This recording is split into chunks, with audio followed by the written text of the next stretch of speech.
The Galactic Council had spent 30 years preparing for this moment. They had built special rooms, written thousands of pages of rules, and practiced every possible scenario. Ambassador Vorth of the Mantian Empire was chosen to lead this historic first meeting with humanity. He was perfect for the job, calm, experienced, and knew all the proper ways to greet a new species. Vorth had studied everything about humans. He knew they used something called handshakes, that they had different languages, and that they seemed to enjoy making loud noises together. The ceremonial chamber on Harmony 7 Station was prepared with the finest decorations, the most comfortable seating, and translation equipment that could handle any Earth language. What nobody expected was Captain Kim showing up 3 hours early. While the council members were still getting dressed in their formal robes and practicing their speeches, Kim's beat-up cargo ship docked at the station. The ship looked like it had been built from spare parts and held together with determination and duct tape. Kim stepped out wearing clothes that didn't match, boots that had seen better days, and carrying a large cooler that made clinking sounds when she walked. The station's maintenance crew was the first to meet her. These were simple working folks who kept the station running, fixing pipes, cleaning floors, and making sure the lights stayed on. Kim walked right up to them and said hello like they were old friends. Within minutes, she had opened her cooler and pulled out bottles of something called beer. "Want to try Earth's finest?" Kim asked, offering bottles to anyone nearby. The maintenance crew had never seen anything like it. Most galactic species had very formal ways of meeting strangers. There were proper greetings, careful introductions, and lots of polite small talk. Kim just started talking to everyone like she had known them for years. Soon, Kim was sitting on the floor with a group of alien workers, showing them a card game called poker. She used bottle caps as betting chips and explained the rules in simple words. The workers were fascinated. They had never played games during work hours, but something about Kim made it seem perfectly normal. "You see, the trick is to keep a straight face," Kim explained, demonstrating what humans called a poker face. "Don't let anyone know if your cards are good or bad." While this was happening, Kim somehow convinced the station's computer system to play music from Earth. The AI was curious about human culture and started playing something called rock and roll through the speakers.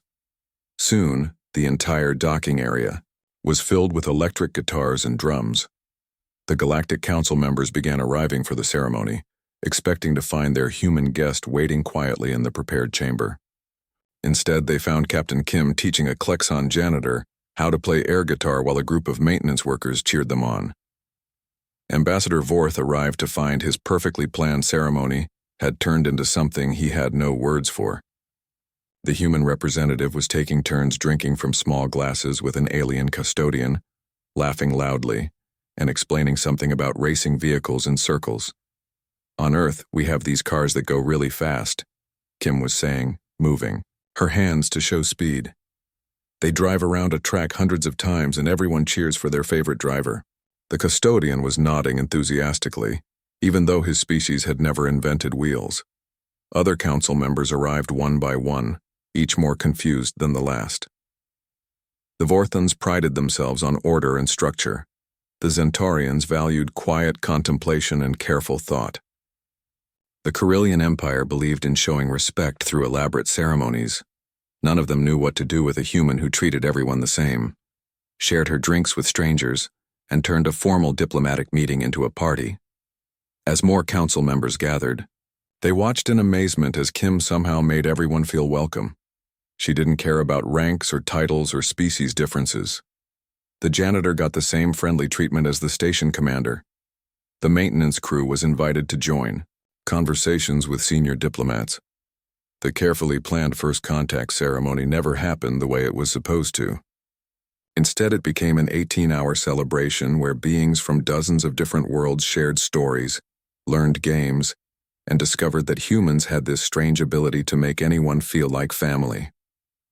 By the end, even Ambassador Vorth was laughing at Kim's jokes and trying to understand poker. The galaxy's most advanced civilizations had just learned their first lesson about humanity. They didn't follow anyone's rules except their own, and somehow that made everything better.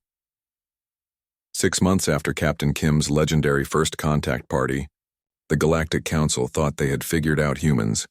They were friendly, a bit chaotic but manageable. Then the education applications started arriving. Every prestigious university in the galaxy suddenly found their admission offices flooded with requests from Earth. But these weren't normal applications. Most galactic species applied to study one subject for decades, following strict traditions passed down for centuries. Humans sent applications that made admissions officers question reality itself. The Centauri Institute, known throughout the galaxy for producing the most brilliant minds, received over 3,000 human applications in 1 week. Each application was more confusing than the last.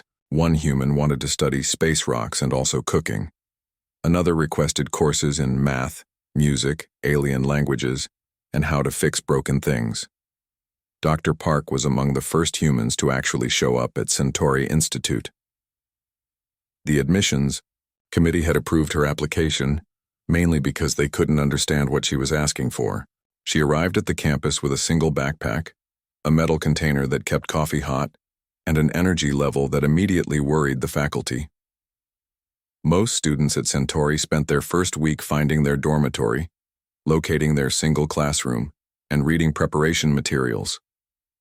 Park spent her first day visiting every building on campus, introducing herself to professors she wasn't supposed to meet for years, and somehow talking her way into 17 different classes. The professors didn't know what to do with her. In galactic education, students were expected to spend decades mastering basic concepts before moving to advanced topics. Park showed up to advanced quantum theory on her second day, sat in the back, and started taking notes like she belonged. There. "Excuse me," Professor Kenton said after class. "You're not registered for this course. In fact, you shouldn't even understand these concepts yet." "Oh, I don't understand most of it," Park replied cheerfully. "But the parts I do get are really interesting. Like this equation here, what if we flip these numbers around?" Professor Kenton looked at what she had scribbled in her notebook margins. It was just doodles and random numbers to him, but something about it seemed familiar. He spent that night working through her scribbled notes and realized she had accidentally solved a mathematical problem that had puzzled scholars for 200 years. The situation got worse when more humans arrived. Unlike other species, humans didn't respect the careful hierarchy that kept galactic education running smoothly. They talked to professors like they were friends at a coffee shop. They asked questions that weren't supposed to be asked until much later in their studies. They treated the most respected scholars in the galaxy like interesting people they wanted to chat with. Young Lee arrived at the university a month later and immediately caused what would later be called the Temporal Studies Incident. He was supposed to be taking basic mathematics, but somehow ended up in Professor Vex's advanced class on time manipulation. Professor Vex had been teaching temporal studies for over 3 centuries. His lectures were famous throughout the galaxy for their complexity and depth. Students typically spent 50 years just understanding the basic principles. Lee raised his hand during the second lecture. "Yes?" Professor Vex asked, surprised that a new student would dare speak. "This is really cool," Lee said. "But I was wondering, you're always talking about moving forward through time faster. Has anyone tried doing it backwards?" The class fell silent. In 300 years of teaching, no one had ever asked Professor Vex such a simple question. The idea was so basic that it had never occurred to any of the brilliant minds who studied temporal manipulation. "Backwards?" Professor Vex repeated, slowly. "Yeah, like instead of going forward faster, what if you went backward slower? Or forward slower? Or sideways? Can time go sideways?" Professor Vex spent the next 3 weeks working through Lee's casual questions. The mathematics were incredible. The implications were staggering. Within 2 months, Lee's random wondering had led to the development of faster-than-light communication technology that revolutionized how the galaxy stayed connected. The university awarded Lee an honorary doctorate in temporal engineering, even though he still couldn't pronounce the official name of his degree correctly. Similar scenes played out across every major educational institution in the galaxy. Humans showed up asking innocent questions that shattered centuries of established thinking. They combined subjects that were never meant to go together. They treated learning like play instead of serious work. The worst part, according to the professors, was that the humans were actually making everything better. Their curious questions led to breakthrough discoveries. Their casual attitude made learning enjoyable again. Their willingness to try anything opened up new fields of study that no one had considered before. The Galactic Council received formal complaints from dozens of universities, all saying essentially the same thing. These humans are ruining our educational system by making it too effective. The hegemony wars had been going on for so long that most species couldn't remember why they started fighting in the first place. For 300 years, the galaxy's major powers had been locked in conflicts that followed the same patterns, over and over again. Armies would line up in careful formations, shoot at each other from safe distances, and occasionally someone would win a small victory before everything went back to the way it was. The military academies taught these tactics like they were sacred texts. Students spent decades learning the proper way to arrange troops, the correct angles for artillery placement, and the traditional methods of siege warfare. Every battle looked almost exactly like the one before it, just with different uniforms and slightly better weapons. Then humanity offered to help as military consultants. The Altarian High Command was desperate. They had been fighting the Zorblaxian Empire for 12 years over a small system that probably wasn't worth the trouble, but neither side could back down without losing face. When the humans offered their services, the Altarians figured they had nothing to lose. General Choi arrived at the front lines on a Tuesday morning, wearing simple clothes and carrying what looked like a tourist's camera. The Altarian commanders expected her to spend weeks studying their battle plans, reviewing their troop positions, and learning their time-tested strategies. Instead, Choi walked to the edge of the battlefield, looked around for about 10 minutes, and asked a question that made everyone stop talking. "Why are you fighting here?" The Altarian generals explained about strategic positions, important supply routes, and the symbolic value of the territory they were defending. "No, I mean, why are you fighting here specifically?" Choi pointed at the battlefield. "Why not go around all this and attack their lunch trucks?" The silence that followed was deafening. In 3 centuries of warfare, no one had ever suggested simply avoiding the main battle and targeting something as mundane as food supplies. "Their lunch trucks?" General Kex asked slowly. "Sure. Your enemy has to eat, right? They probably have supply convoys bringing food to the front lines. What if those convoys just didn't make it?" Within a week, Choi had organized small teams of Altarian soldiers to intercept Zorblaxian supply runs. They didn't engage in massive battles or heroic charges. They just showed up where the enemy wasn't expecting them and politely asked the supply drivers to turn around and go home. The Zorblaxian front lines ran out of food in 3 days. The 12-year siege ended when the enemy commanders agreed to peace talks in exchange for sandwiches. Word spread quickly through galactic military circles. Soon, every major conflict had human advisors offering suggestions that ranged from brilliant to completely insane.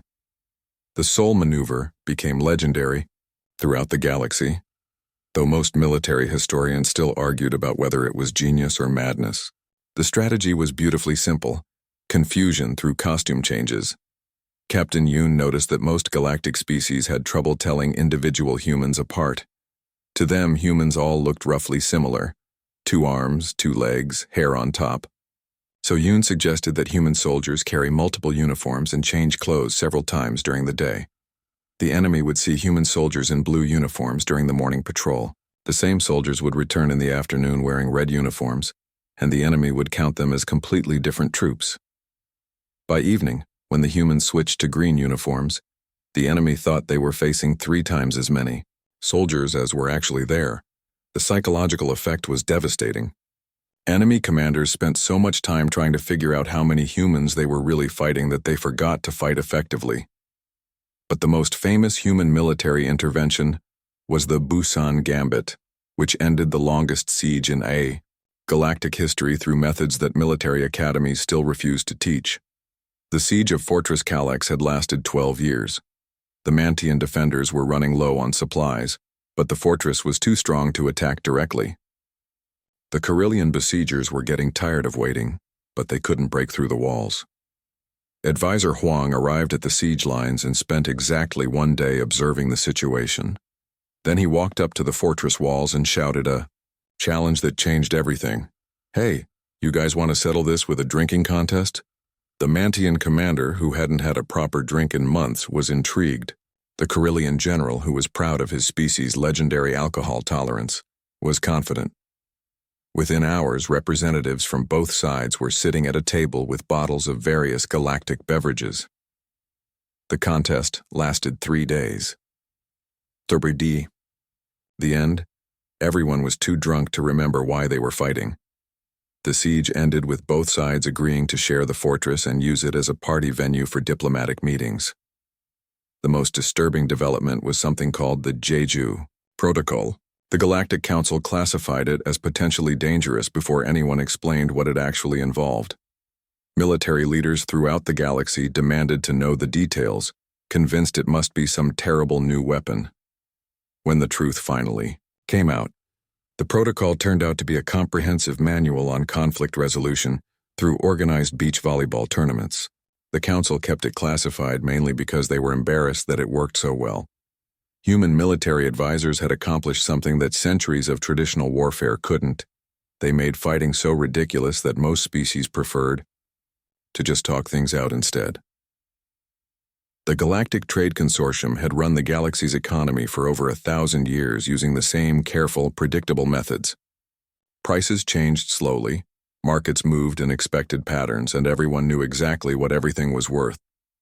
Trade negotiations took months of careful planning, with detailed contracts and precise measurements for every transaction. Then entrepreneur Zhang showed up with a suitcase full of random stuff from Earth and a business plan written on restaurant napkins. Zhang wasn't like the polished galactic merchants who wore expensive clothes and spoke in careful, measured sentences. He arrived at the central trade hub wearing jeans and a t-shirt, carrying a beat-up case that looked like it had survived several disasters. When the trade officials asked to see his business credentials, he pulled out a handful of napkins covered in sketchy drawings and numbers. "This is my plan," Zhang announced cheerfully, spreading the napkins across the marble conference table like they were ancient treasures. The consortium members stared at the napkins. One had a drawing that might have been a rocket ship or possibly a banana. Another showed what looked like stick figures dancing around dollar signs. The most detailed napkin featured a flowchart that started with Step 1, show cool stuff, and ended with Step 5, profit. Before anyone could object, Zhang opened his suitcase and started pulling out items that made no sense to galactic traders. There were small clear stones that caught light in pretty ways, colorful plastic toys that served no apparent purpose, and strange metal objects that clicked when you pressed them. "These are decorative crystals from Earth," Zhang explained, holding up what looked like ordinary glass marbles. "Very rare, very sacred to humans. We use them in important ceremonies." This was completely untrue. They were actually cheap glass beads from a craft store that cost about 50 cents each. But Zhang said it with such confidence that the alien traders believed him immediately. Within a week, Yang had convinced 3 different species that these sacred human crystals were essential for their spiritual well-being. The Vorthians decided the crystals would bring them good luck in business. The Zentaurians thought they helped with meditation. The Carillions believed they were ancient human artifacts that contained mystical power. The price of Yang's 50-cent glass beads skyrocketed to over 3,000 galactic credits each. He had accidentally cornered the decorative crystal market without even trying, but Zhang was just getting started. He pulled out items from Earth's dollar stores and convinced aliens they were luxury goods. Plastic toys became advanced human, recreational devices. Cheap jewelry became traditional Earth royal accessories.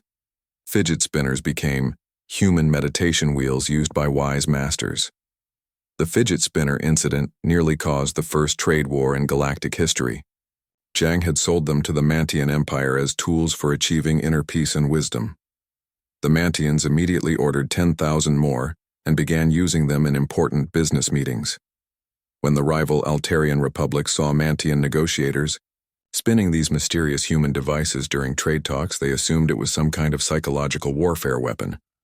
The Altarians demanded their own fidget spinners and threatened economic sanctions if the humans didn't provide them immediately.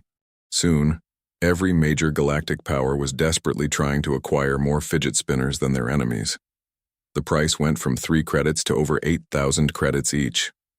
Zhang found himself accidentally controlling a strategic resource that was causing diplomatic incidents across 12 star systems. The situation got much worse when other human traders arrived and introduced concepts that the galaxy had never seen before. Flash sales created complete chaos in markets that were used to price stability. Trader Kim would announce that everything must go in the next 6 hours only. And entire species would panic buy items they didn't need because they might not get another chance. Limited time offers destroyed centuries of careful negotiation traditions. Instead of spending months discussing terms, aliens found themselves making huge purchases because humans kept saying things like, "This deal expires at midnight," and "only while supplies last." The final disaster came when 17-year-old Min started live streaming from her bedroom on Earth. She had ordered a box of random alien artifacts from a galactic shopping site and decided to film herself opening it for her friends to watch. Min had no idea that her casual reactions were being broadcast across the galaxy, or that millions of aliens were watching her every expression. When she opened a Zorblaxian artifact and said, "Oh, this is actually pretty cool," the value of Zorblaxian goods jumped 30% overnight. When she looked at a Carillion ceremonial mask and wrinkled her nose saying, "Hey, not really my style," the Carillion luxury market crashed within hours. The worst moment came when Min found a rare Centaurian gemstone and screamed with excitement. "Oh my gosh, this is gorgeous, I love it so much." The price of Centaurian gems increased by 400% in 6 hours, causing economic chaos throughout the Outer Rim territories. The Galactic Trade Consortium called an emergency session that lasted 3 days. Representatives from 47 different species gathered to discuss what they were now calling the human commerce problem. The final report admitted something that would have been unthinkable just months earlier. Humans had somehow made galactic commerce both incredibly profitable and completely unpredictable. They concluded that human economic behavior violated every known principle of rational trade, and somehow that made everything work better than before.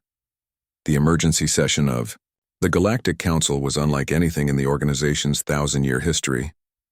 Representatives from 47 different species had traveled from across the galaxy to address what everyone was calling the human problem. The Grand Assembly Hall, usually filled with dignified silence and formal ceremonies, buzzed with nervous energy and confused whispers. Ambassador Vorth stood at the central podium to call the meeting to order. 2 years ago, he had been the picture of diplomatic perfection. Formal robes, carefully styled appearance, and speech patterns that followed centuries of protocol. Now he wore what humans called a Hawaiian shirt covered in bright flowers and palm trees. Somehow this casual Earth clothing had become fashionable among galactic diplomats, though none of them could explain why. "Fellow representatives," Vorth began, his voice carrying across the vast chamber, "we are here to discuss the unprecedented impact of humanity on our galactic civilization. In just 2 years since first contact, these humans have changed everything." The debate that followed would be studied by historians for centuries, assuming they could make sense of it. One by one, representatives stood to share their experiences with humans, and each story was more bewildering than the last. The Mantian delegate spoke first, his usually stern expression softened by what looked suspiciously like amusement. "The humans ended our 3-century conflict with the Altarians through what they called a cook-off. Instead of fighting, our warriors spent 3 days competing to make the best food. We discovered that Altarian soup is actually quite delicious, and they appreciated our roasted grain dishes. We've been trading recipes ever since." Murmurs rippled through the assembly. The Mantian-Altarian conflict had been considered unsolvable by every diplomatic expert in the galaxy. The Zentorian representative floated forward, her crystalline form shimmering with colors that indicated deep confusion. "Our species had suffered from a shortage of rare minerals for decades. We had calculated every possible solution and found them all inadequate. Then a human named Park asked us, 'Have you tried looking in places you haven't looked before?' We explained that we had searched everywhere. She said, "What about up?" We had never thought to mine asteroids. The problem was solved in 6 months. More whispers filled the chamber. The Zentorian mineral crisis had baffled the galaxy's best problem solvers for 50 years. Elder Korth of the ancient assembly rose slowly, his species equivalent of clearing his throat. The ancient assembly was the most respected civilization in the galaxy, known for their wisdom and careful consideration of all matters. When Korth spoke, everyone listened. "The humans," he began, his voice carrying the weight of centuries, "are the most confusing species we have ever encountered. They ignore our carefully established rules. They question wisdom that has guided the galaxy for millennia. They treat serious matters like games and games like serious matters." The assembly waited for his condemnation. Instead, Korth continued, with something that might have been a chuckle. "And somehow they make everything better." The hall erupted in surprised voices. Elder Korth raised his hand for silence. "Let us review the evidence," he continued. "In 2 years, humans have prevented 4 wars through methods our military academies refuse to teach. They started 6 new businesses that have revolutionized galactic commerce. They solved 11 scientific mysteries that had puzzled our greatest minds for centuries. And yes, they caused approximately 300 diplomatic incidents." The IE assembly held its breath. Every single one of those incidents resulted in improved relations between the involved parties. The statistics were staggering when laid out clearly.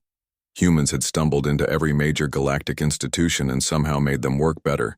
They had questioned assumptions that no one else dared to challenge. They had suggested solutions, so simple that the galaxy's most brilliant minds had overlooked them completely. As the debate continued, more examples emerged. Humans had ended labor disputes by organizing dance competitions. They had solved food distribution problems by suggesting that hungry people might know best where food was needed. They had revolutionized art by asking why paintings had to be flat and music had to follow traditional scales. The most remarkable thing was their attitude. Other species approached problems with careful analysis, detailed planning, and respect for established methods. Humans approached everything with the same cheerful question: what if we tried something different? Captain Kim had been sitting in the gallery during the entire debate, not as an official representative, but because she had been teaching a group of junior ambassadors how to fold paper into decorative shapes. This human activity, called origami, had become incredibly popular among young diplomats who found it relaxing during stressful negotiations. When Elder Korth delivered his final verdict, Kim was helping a young Vorthon ambassador create a paper crane. "These humans," Korth announced, "ignore our rules, question our wisdom, and make everything better through sheer optimism and an alarming willingness to try absolutely anything at least once. They are simultaneously our greatest challenge and our most valuable asset." He paused, looking around the assembly with what might have been affection. "Therefore, we hereby declare humanity to be the galaxy's official wildcard species, with all the privileges, responsibilities, and headaches that entails." Captain Kim looked up from her paper folding, raised the drink she had somehow acquired during the session, and shouted, "We'll take it." The cheer that followed could be heard throughout the entire station. What started as a formal diplomatic session dissolved into an impromptu celebration that lasted until the following Tuesday. Humans had once again turned a serious galactic event into a party, and somehow everyone was perfectly happy about it. The galaxy had found its wild card, and things would never be boring again.